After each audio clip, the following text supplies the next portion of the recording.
Well, hello again. Joshua Hatton, JSMWS again, and Mr. David Blackmore again. Cheers. What we are going to start today, yesterday you saw us try the Glenmorangie Original, 10-year-old whiskey aged in American oak, American white oak.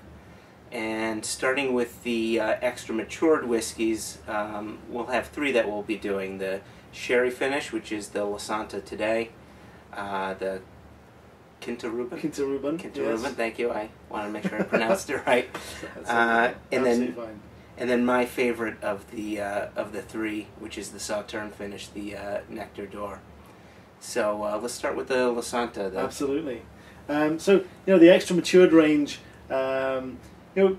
Just to clear up any confusion some people might have who have been Glenmorangie fans for several years, the extra matured range was launched in 2007, and it was really our master distiller, Dr. Bill Lumsden, looking to really raise his game again, having really pioneered and created the idea of wood finishing or extra maturation or secondary cask maturation back in the late 80s, early 90s, really, is how we commercialized it with the wood finished range, which was the sherry, port, Madeira and Burgundy wood finishes.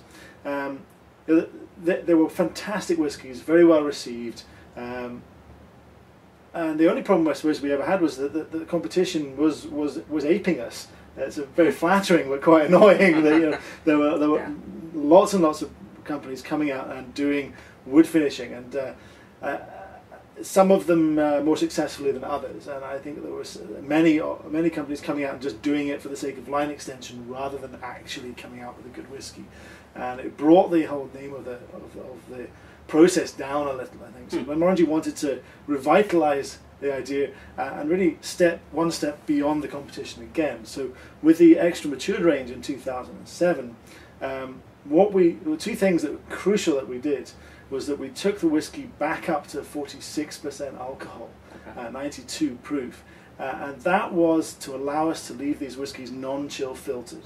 Now, chill filtration is the process of removing some oils and lipids from your whiskey, and it's only ever done if you bottle below 46% alcohol, and it was only done to stop the whiskey possibly going cloudy. Right. Those oils that are, as we talked about when we tasted the original, soluble in alcohol.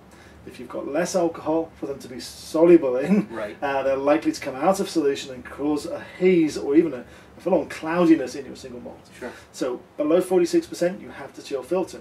The solution is to leave your whiskey at a more natural strength, and therefore you don't need to chill filter, so you have a more natural single malt. And the benefit really is in the finish, the length of finish, and the mouthfeel is massively improved. You have more of those lipids there to coat your palate.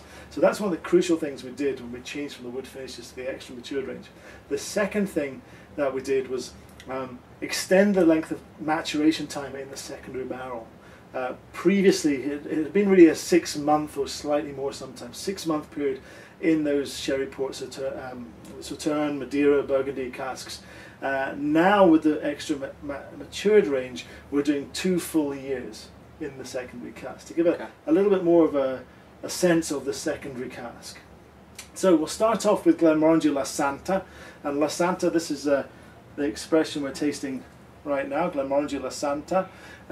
10 years in American white oak, basically making the house style as we tasted yesterday with the original, and then transferring some of that whiskey out of the American white oak casks into used Oloroso sherry barrels from Spain, and leaving that whiskey for 2 years in these sherry casks. The casks are empty when they get to us, unfortunately, from Spain. However, there are several bottles worth, we believe, of sherry soaked into the oak wood of those casks. And when we add our Glenmorangie Original 10 years to those casks, it sits there and pulls out some of that residual sherry and gives a whole extra layer of flavour. You may ask, why don't we just leave the whiskey in there from day one in the sherry casks? Well, certainly from Glenmorangie's point of view, 12 full years in a sherry cask would so dominate the house style and those lovely floral perfume notes we get from our stills, that new make, that you would just have something that tasted like sherry with a bit of new spirit chucked in for high good octane measure. sherry. Yeah, it really would be. Yeah, Okay. you'd lose a sense of a single malt. Okay. It doesn't say that other companies aren't doing that.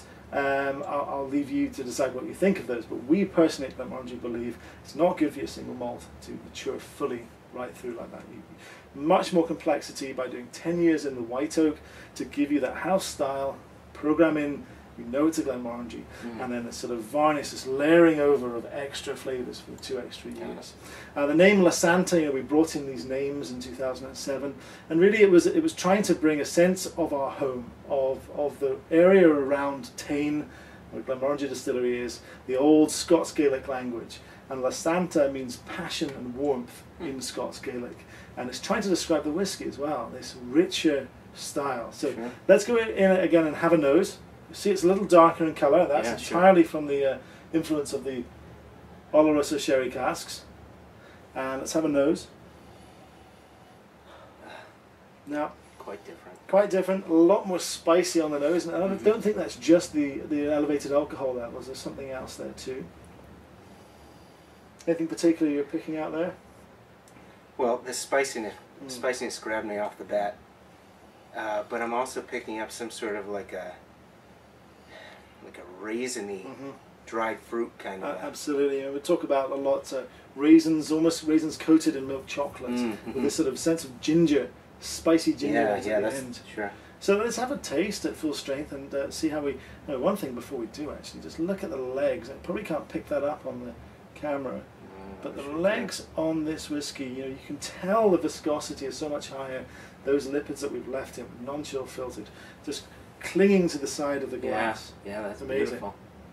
Cool. That's something I don't always appreciate myself when I do it. I'm more concentrated on the smell, Absolutely. the taste, the finish, etc. But that's nice looking. You just don't see that in yeah. chill filtered whiskey. You just don't see that. Yeah. So let's have a little taste. Finally.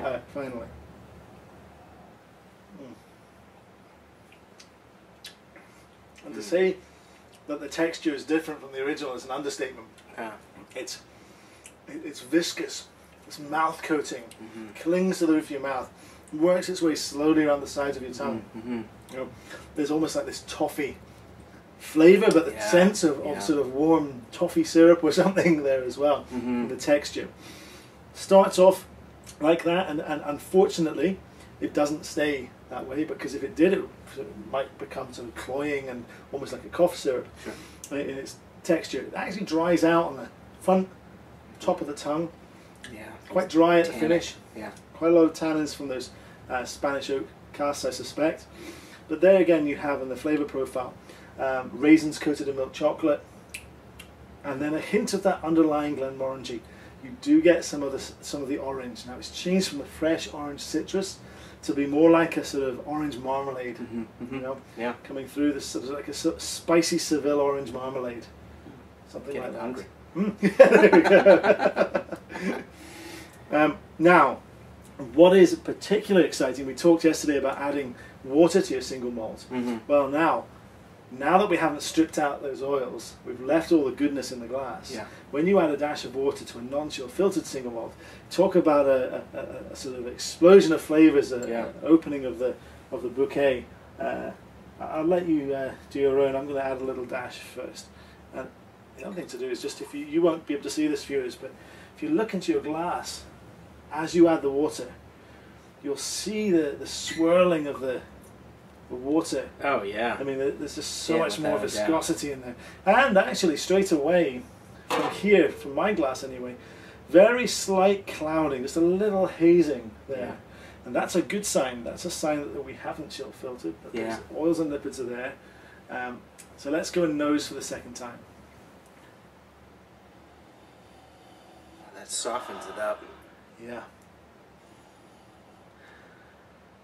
Now, one of the great things about the extra matured range, it really has brought the industry kicking and screaming into a whole new idea. When we did this in the 1980s and late 80s, early 90s, nobody, single malts were just a few big names, and you got to think back to then that this was a real bold step to do. A sherry wood, a port wood, Madeira wood, a Burgundy wood. What was going on, you know? And we like to think we're still pioneering like that. And we'll, you know, whilst the sherry wood has been much copied, we'll talk later in the week with some of our other expressions that are really still pushing the boundaries, and that's in our regular range. You know, hopefully we'll get time to talk about some of our private edition, limited release whiskies as well. And those are where there's still, you know, some exciting stuff to be done. And so Glenmorangie is still very much innovating and pioneering in the industry, I think.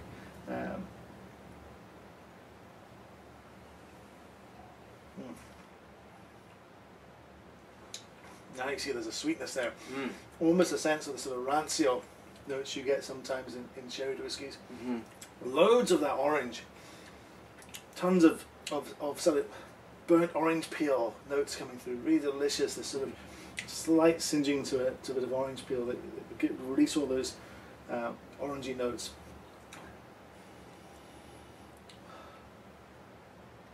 To get geeky for a second here, you talked about your sourcing of the American oak casks. So as you're sourcing your sherry casks, your port casks, etc., how do you go about doing that? It's a little bit more difficult when we don't have direct contacts to foresters in Spain and such like. However, what we do, to give you an example with the La Santa, this one we're trying now, the sherry wood, our sherry casks are selected for us by an agent that we have in Spain. And he knows very well that if the casks he sends us are not up to scratch, we won't accept them. Our contracts say that, you know, they're not. We won't pay for them unless they're up to scratch. So they're shipped from Spain to Scotland. And here's again something that's a little bit different at Glenmorangie. We ship all our sherry casks in a maximum of 2 weeks. 2 weeks from Spain to the distillery in Scotland. Basically, by shipping that rapidly to Scotland, we eliminate any possibility that the casks might grow any sort of mold or anything might happen to them inside the cask during the travel time. Most other Scotch whisky companies will ship the sherry casks much slower than that because it's cheaper. Unfortunately, you increase the risk of something nasty growing inside your cask in that sweet, sticky environment. And then you have the whole issue of whether to sulfur, you know, burn sulfur candles to sterilize the inside of your cask. Well, we never use sulfur candles. There's no sulfur anywhere near a Glenmorangie sherry cask because we don't need to. We ship so rapidly to Scotland. The casks are still wet, as we call them, when they get to Scotland. And then the final test is that all our casks, whether they're the sherry casks, the port casks, or the Sauterne casks, will arrive in Scotland and they'll be taken into a warehouse and they're lined up, the top's taken off, and every single cask will be visually inspected and nosed before we accept it. So if there's anything wrong with the cask, sorry, we're not taking that. Mr. Spaniard, can you take your cask back, please? So that way we can really guarantee the quality of our sherry casks. And I think it shows, particularly with the La Santa. I certainly am very sensitive to the sulphur sort of struck match note in sherry whiskies, and I never pick it up in Glenmorangie La Santa and some of the other big names sherry whiskies. I'm picking it up all the time, and if you like that, that's great. Some people do. I can't bear it, so you know, I can't drink that. It's, you know, if I want to smell struck match, I'll go and get some matches and light a cigar or something. You know? Cheers. Cheers. Absolutely.